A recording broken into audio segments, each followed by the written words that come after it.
Coming up on the Q30 Newscast, coronavirus cases are growing. 30 new COVID cases this week amongst a mostly vaccinated student population, still showing similarities to post-Halloween testing from 2020. Student Government Association will have its annual Ask Away event tomorrow night. Stay tuned to find out what students are expected to get out of the event. And Q30 News is following an investigation on the North Haven campus where extremist stickers have been placed on poles. All that and more coming up on the Q30 Newscast.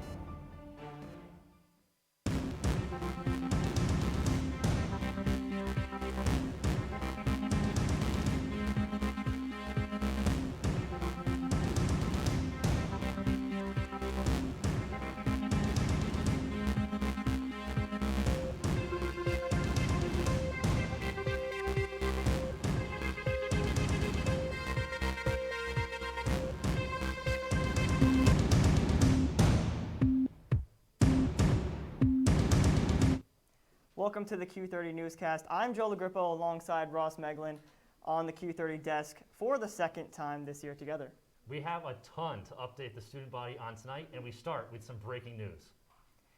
Helen Tran stepped down as the commuter senator today during the SGA General Board meeting. This comes after 2 previous resignations from the SGA Executive Board. There are 8 positions now open, including Liberal Arts Senator and the Multicultural and Identity Senator. SGA Vice President of Public Relations, Jennifer McHugh, gave a statement saying, quote, Helen reached out to Nick Champanelli, our president, at 12:37 p.m. today via email, saying that she will resign from her position tomorrow before our event, Ask Away. She wished us the best of luck for the future of our organization, and we also wish her the best, end quote. Next, a COVID update on campus. COVID cases are on the rise, with 30 new cases reported in the last 7 days. Despite 95% of the campus being vaccinated, this spike in cases follows a similar trend we saw last fall following the Halloween weekend. Vanessa Blasi has more. Many Quinnipiac University students thought they had finally turned a corner after getting through Halloween without a COVID outbreak like last year. However, on Monday, the university reported 30 new positive cases on campus within the last 7 days. What will this mean for students? It's definitely really sad because no one wants to go home. I definitely want to come back after Thanksgiving. This sudden spike in COVID cases marks the highest spike yet this semester. At this time last year, many students were packing up to go home for the fall. It definitely is concerning because, right around this time, everything kind of kept spiking and spiking, and we went to orange alert and then red alert, and then we got sent home. So I'm really hoping that this spike can be a wake-up call for people. Senior medical advisor for COVID-19, Dr. David Hill, says that this is very unlikely to happen again. It won't lead to hundreds of cases. It's led to tens of cases, but that's because the bulk of our community is vaccinated. Just like Dr. Hill, many students agree the likely root of these COVID cases is from Halloween weekend. I heard it's because at Halloween, everyone went out and was a little bit more social than normal and kind of didn't really follow any of the protocols or anything. Even though outside of Quinnipiac, Hampton reversed its mask mandate almost 2 weeks ago, Dr. Hill says that after this COVID spike, the university plans to, quote, double down on wearing masks, end quote. The university is encouraging students to continue fighting against the spread. If we want to have 3 weeks, let's be careful over Thanksgiving. Let's not bring COVID back to our community. I'm Vanessa Blasi for Q30 News. Q30 News is following an ongoing investigation on the North Haven campus into extremist stickers. Polls. Hepzibah Rajan spoke with VP for Equality, Inclusion, and Leadership Development, Don Sawyer. Stickers promoting a white nationalist group were found on light poles on the law school side of the North Haven campus. These stickers belong to a group called Patriot Front that has been identified as an extremist group. Vice President for Equity, Inclusion, and Leadership Development, Don Sawyer III, mentions that similar stickers were seen in the North Haven neighborhood. There are community members in North Haven that have posted about some of these things happening in the North Haven neighborhood. Things have been sent to people's homes and different things of that nature. In an email to the student body, Sawyer stated that, quote, the Quinnipiac University family is a diverse, inclusive, welcoming community, end quote. Sawyer believes that the university should do everything that they can to impact the Bobcat community. our sphere of influence is the Quinnipiac University community. And so I think it's important for us to do all that we can do to create an environment where everyone feels safe, where everyone feels that they are heard, and where everyone knows that they matter and are a part of this community. The Student Government Association released a statement on their Instagram denouncing this behavior.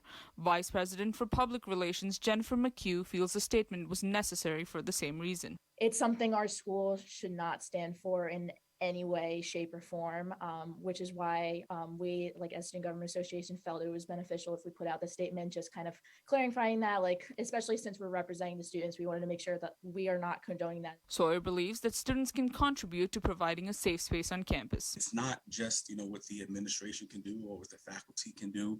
We also need students to help us in this effort, to let people know what we stand for at this university, in addition to what we stand against. Chief of Public Safety Tony Reyes stated that the incident remains under investigation. Reporting for Q30 News, I'm Hepzibah Rajan. The School of Engineering has been renamed to the School of Computing and Engineering. Quinnipiac cites the Bureau of Labor Statistics predicting the employment in computer technology to grow by 15% by 2030. Quinnipiac Provost Deborah Lebowitz says, quote, This new name reflects the richness of computing programs already in place across many of our schools and will surely increase the visibility of national distinction of computing at Quinnipiac for both our faculty and staff, end quote. Currently, 40% of students are enrolled in a computing program ranging from arts and sciences, businesses, and communications. The name change will take effect immediately. Quinnipiac is introducing the QU Innovation Hub. This will be a space for students to prepare for the workplaces and jobs of tomorrow. Although School of Business will be the main hub, other locations have been planned. Luca Triant spoke to Provost Deborah Lebowitz to learn more about what will be possible for students with this new addition. You can imagine it too as a way for students to develop portfolios of work in whatever field, not just in innovation, entrepreneurship, but in whatever field. I think we've barely touched the surface, scratched the surface in terms of what's possible. The Student Government Association's annual Ask Away event will be held tomorrow at 7 p.m. in Burt Con. The event will give students the opportunity to ask and talk about deep and complex issues that directly impact student life. Q30's Luca Triant spoke to SGA Vice President for Inclusion, Jeremy Gustafson, about what he wants students to take away from this year's event. So I hope that students do come to the event, not just for the free food and the tons of raffle prizes we're giving away, but also to really just have those conversations with students. This year the main theme is belonging on campus and inclusion on campus. And I think it's really important for students to recognize, like, where can they help improve the climate on campus. The event should be a great resource for students who want to be encouraged to think about how to enact positive community change moving forward with a focus on inclusive excellence. Not only is student government hosting the Ask Away event, but they're also looking to add new courses to the health science program for its students. Jack Main spoke with a nursing student and SGA about what it means for the future of health science students. Are you a Quinnipiac student looking to get hands-on experience in the hospital? Well, the Quinnipiac Student Government Association is looking to help you out. SGA is currently working on an initiative to add a certified nursing assistant course to the School of Health Sciences. If the course is approved, Quinnipiac would be added to a long list of schools that already offer a CNA program. The goal, of course, get students their CNAs faster than it would usually take them in their 2 years of clinical.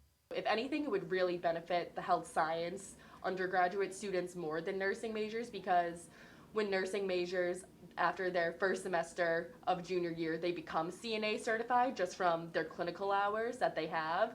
Quinnipiac is a very health science focused school with many great programs. Many students plan on doing something clinical, and having that hands-on direct patient care experience is really valuable. The proposed course would be a 3-credit elective offered to anybody enrolled at Quinnipiac University and is not limited to anybody outside the School of Health Sciences. Anyone could take this course too if they just wanted to have a winter or summer job. Student government is going to look to continue to push forward with the certified nursing assistant course, and current health science students are excited for the opportunities for future Bobcats, who will have more doors open for them when they step onto campus. And I just think like going in every single day and like meeting patients, taking care of patients, taking their vitals, like you get so used to it and you just see so much and you get like so much experience with it. The CNA job is so like they're in so much need of more like workers. So I think that it would just like there's always opportunities for you to work in the health field like that. SGA's goal is to be able to complete the initiative before the beginning of next semester so the course can be offered for the spring of 2022. I'm Jack Main, Q30 News. Three Sisters was this fall's play on campus. Three Sisters, first performed in 1901 in Moscow, focuses on the conflict between reality and illusion. The play wrapped up their performances this past weekend. Part of the cast was third-year student Sky McCashin. She was excited to get back to normal. The pandemic forced her out of the theater, and Three Sisters was her first playback. Yeah, I was more comfortable this year because we were back on stage and it was great, and it basically felt like everything was back to normal, even though the audience and we had masks for the majority of it. The spring musical has been announced. Thebes, a new musical. Director Danilo Gambini said, quote, "I am really looking forward to directing this workshop version of Thebes. Workshop means that this musical has never been sung or performed before. Therefore, we will be developing and changing it as we go," end quote. Shows are scheduled for March 4th through the 6th, and auditions are taking place today and tomorrow. Last Saturday, the Muslim Student Association held their annual Eid dinner, co-hosted with South Asian Society Henna Night. The event included free food and a henna tattoo artist to celebrate the religious holiday. Eid al-Adha was celebrated on July 19th and July 20th earlier this year. It is the latter of the two Eid holidays honored by Muslims around the world. Quinnipiac Holiday Dinner is coming back to campus. All undergraduate students will be served a free dinner provided by faculty, staff, and administration, in which students can enjoy a feast of Thanksgiving-type foods, including roast beef, roasted turkey, pasta, mashed potatoes, and much, much more. It will take place on Thursday, December 2nd in the dining hall. Tickets will be made available using the student ticket portal on Sunday, November 28th, where you can choose the time that works best for you. As we get closer to the holidays, that means the weather is also getting colder as the sun goes down. I'm not the biggest fan of cold weather, Ross, so hopefully Katie Cohen has some good weather news for us. What do you got, Katie? Thanks, guys. Let's take a look at the 3-day forecast. So today was a beautiful day with a high of 64 and a low of 34 and lots of sun. Tomorrow you can expect a high of 57 and a low of 47 with partly cloudy skies. And on Friday, you might want to bring your umbrella or rain jacket to class because unfortunately it will be raining all day with a high of 64 and a low of 39. I have a full map of all the Connecticut temperatures and a 7-day forecast so you know what to expect for the rest of the week coming up after this break.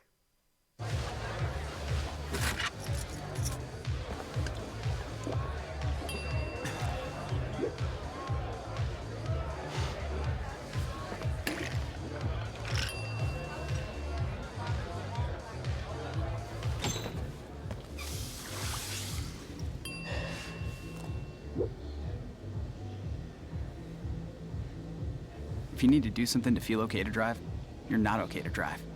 Don't drive buzzed. What do you think you're doing, Kevin? Was just gonna drive home. There are several warning signs present that you shouldn't be driving. Like hearing voices? Like your text-to-emoji ratio? Oh man, the selfies. Selfie, nailed it. We all have warning signs that let us know that we're probably not okay to drive. Mine is pretending to be your subconscious. Craig, come on, man, let's split a ride home. Honey, what I think you need is a socket wrench. I played JV basketball. I'm sorry. I don't think it looks right. This is good, and it's all good, baby. Is it really all good?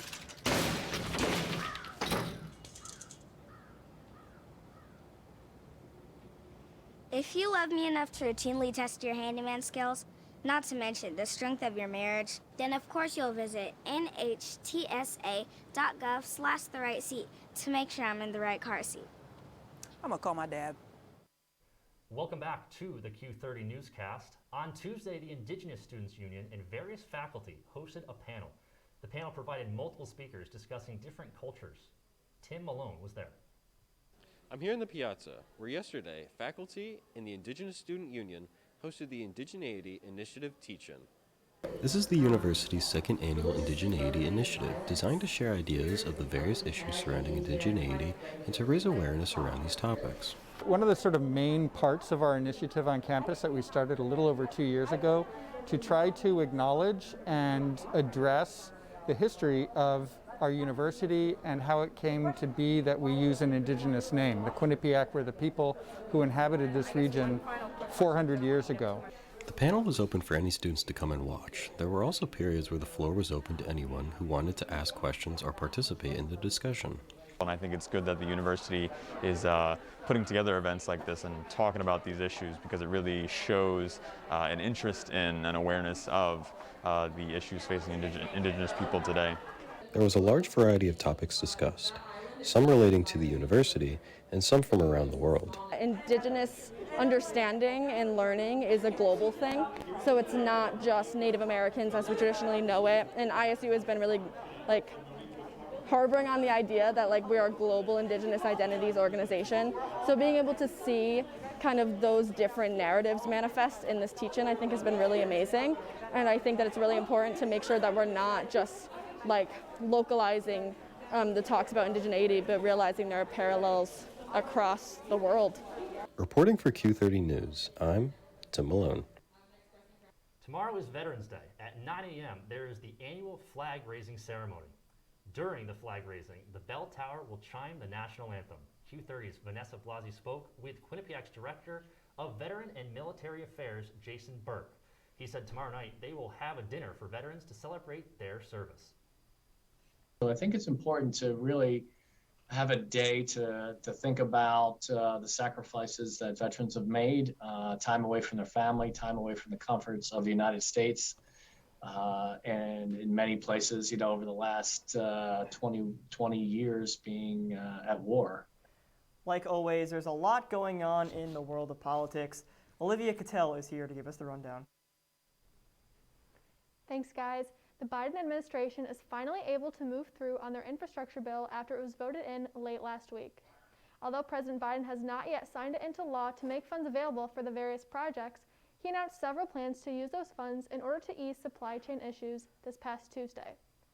$17 billion of the infrastructure bill will go towards improving port infrastructure as the largest investment in U.S. ports in history.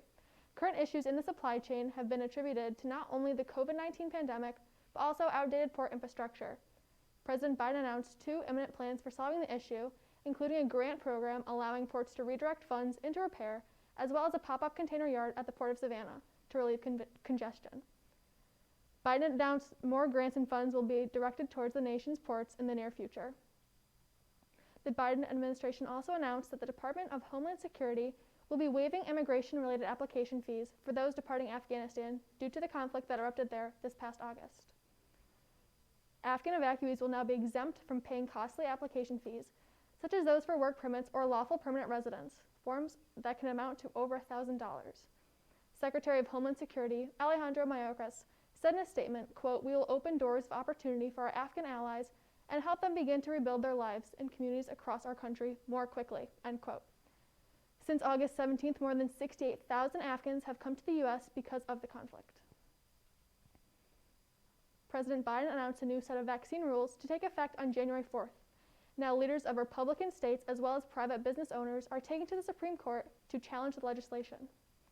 The new rules will require businesses with more than 100 employees to either require the vaccine or require unvaccinated employees to wear masks at work and get tested once a week.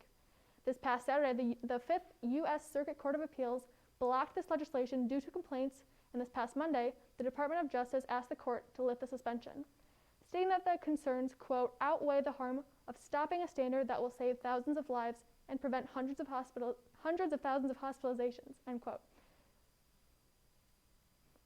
That's all I have for politics. Back to you guys at the desk. All right, thanks, Olivia. Coming up next on the Q30 Newscast, Katie Cohen gives us the full 7-day forecast, and we will highlight news from across the country. We'll be right back. I know what you're thinking. I need a job. I need a new career. Well, I've been there. I've been there. I've been there. I wasn't happy with what I was doing. After high school, I didn't have a plan. I just wanted to start working. I got laid off twice, but you gotta keep going. You just need the right skills. Find an apprenticeship. I found a 2-year IT program. I found a medical course online. I'm now a consultant in the tech space. You have more options than you think. You can do this. You will find something. You will find something new.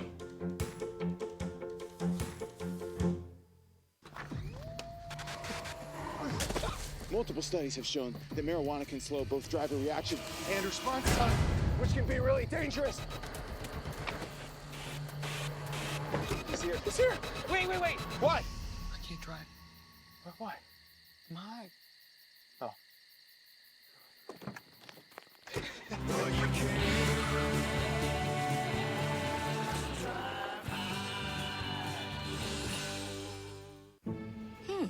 Maybe you can make retirement happen. After all, you made home ownership happen. Homeschooling yourself on loans, beefing up your credit score. So I'm pre-approved. You were like, yes! Sorry. Color coding listings, ticking boxes, and flushing every toilet in a 20-mile radius. Home sweet home. You aced house hunting. Now get the tips you need to get on track at aceyourretirement.org. Welcome back to Q30 Newscast. I'm Ross Megman with Joe LaGrifo. It's going to be a rainy weekend while the temperatures start to drop. Katie Cohen joins us again. Katie, what's the forecast for next week? All right, we're actually going to start off with the Connecticut temperatures going on right now. So we start in Torrington, where it is 41, Hartford 43, and Norwich is 42. Danbury also here is 42. As you move down south, it gets warmer, and New Haven is 46 and New London 44. Now let's head into our 7-day forecast. As I said, today was a beautiful day with lots of sun. Tomorrow will be a high of 57 and a low of 47. Friday, remember to bring your umbrella to class. And let's look at this weekend. Saturday is also supposed to be raining with a high of 57 and a low of 35. Sunday, you can see sunny skies with a high of 51 and 33. And coming up next week, you can see 50 on Monday and 48 on Tuesday. That is all I have for weather. Let's head back to LaDeath. Pfizer has come out with a new defense against COVID-19. Rather than a shot, you can now take the Pfizer COVID pill, which they claim to be 90% effective. According to the Washington Post, if the drug is given the green light, Pfizer treatment could become available in the next few months. Those supplies are likely to be limited at first. The pills are designed for high-risk Americans at risk of the worst COVID-19 outcomes, like older Americans and those with certain underlying health conditions. Quinnipiac's medical advisor for COVID, Dr. David Hill, spoke about the breakthrough to Hepzibah Rajan. Actually, it's interesting, at least one of the pills is a protease inhibitor, which is kind of using the same technology that we learned with HIV/AIDS. So, yeah, I think it's very exciting. We got to keep the push on. So we need science and public health measures to come together. Governor Ned Lamont has highlighted major upgrades coming to the Waterbury branch of the New Haven train line. The Waterbury branch is a 27-mile-long single-track line with 6 train stations. By adding an additional track, service will increase on the branch to 22 trains each weekday beginning in the summer of 2022. In addition to the new investments in surface transportation, the bill will help close the digital gap and connect all Connecticut households to reliable high-speed internet. Once the infrastructure bill becomes a law, Connecticut will receive a minimum of $100 million to help provide broadband coverage across the state, and many low-income Connecticut families will be eligible for discounted broadband service. Now we're going to turn to Jess Bridgeraj, who is in studio with us right now. Jess, what's happening outside of the Quinnipiac community? Thanks, Ross. The 20-month travel ban is finally over. This past Monday, the United States reopened its borders to vaccinated international travelers. Last year, when the global pandemic first started, former President Donald Trump implemented travel restrictions across the United States border. The rules prevented most non-U.S. citizens from coming to America who were in the United Kingdom and numerous countries in Europe, Asia, Africa, and South America. Fully vaccinated travelers from 33 countries, including the UK and most of Europe, can now enter the U.S. without having to quarantine. Travelers need to provide proof of vaccination as well as a negative test result. Some people are concerned as cases are rising and the weather is getting colder, which can put pressure on healthcare professionals. Inflation across the country has increased 6.2% this October, making it the most substantial jump in 30 years. Household budgets have increased 1 to 2% annually for the past decade, but the Bureau of Labor Statistics says that 6.2% of consumer goods have risen in the past year and 5.4% faster in the prior month. Food and energy products have seen the most pricing inflation. Beginning in April, the spike of inflation started at the time of the pandemic, and consumer demands for goods such as cars, gasoline, and furniture increased prices. A number of labor shortages are making products and services harder to get. In a statement on Wednesday, President Joe Biden said taming inflation, quote, is a top priority for me, end quote. Interest rates may increase in an attempt to control supply and demand as well as inflation. Finally, Pfizer is trying to move forward with its administration of booster shots as the holiday season approaches. Just yesterday, Pfizer asked the Food and Drug Administration to allow anyone 18 or older to get the Pfizer booster shot. This booster shot has been available to vulnerable groups like older Americans since mid-September, but the FDA has been hesitant to allow its younger groups. Since September, Pfizer recently came out with new data from their phase 3 trials showing that the booster shot increases the vaccine's ability to protect against infection by 96%. If the FDA approves this request, the Center of Disease and Control and Prevention will provide guidelines for people to get them. That's all I have for national news. Back to you guys at the desk. Thanks, Jess. We're going to take one last break. Stay right here as we'll talk all things Quinnipiac sports coming up after the commercials.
Just as promised, we have Santino Mayoni live in studio to give us the recap and all things Quinnipiac sports from the past week. What do you have for us, Tino? Thanks, Ross and Joe. Let's go to the ice where men's ice hockey kicked off ECAC play against Yale and Brown. The Bobcats faced off against Yale on Friday, winning in deciding fashion 3-0. Jaden Lee kicked off the scoring with a goal in the first period, while teammates Ethan Jong and TJ Friedman scored in the third period to put the game away. On Saturday, the Bobcats pulled out a 1-0 win over Brown, with Nick Bachchan scoring the only goal of the game. Goalie Peretz had 12 saves in each game and held both opponents scoreless. The Bobcats are now sitting at 7-1-2 with their next two games against Arizona State this weekend in Hamden. Moving from the ice to the turf, the Quinnipiac women's soccer team had a big week as they played in both their semifinal and championship game for the MAC tournament. Quinnipiac faced off against Siena and they came out with a victory, winning 5-3 in penalty kicks. Rebecca Cook had 2 goals, one to force overtime in the second half, and she made her penalty kick to give the Bobcats the edge.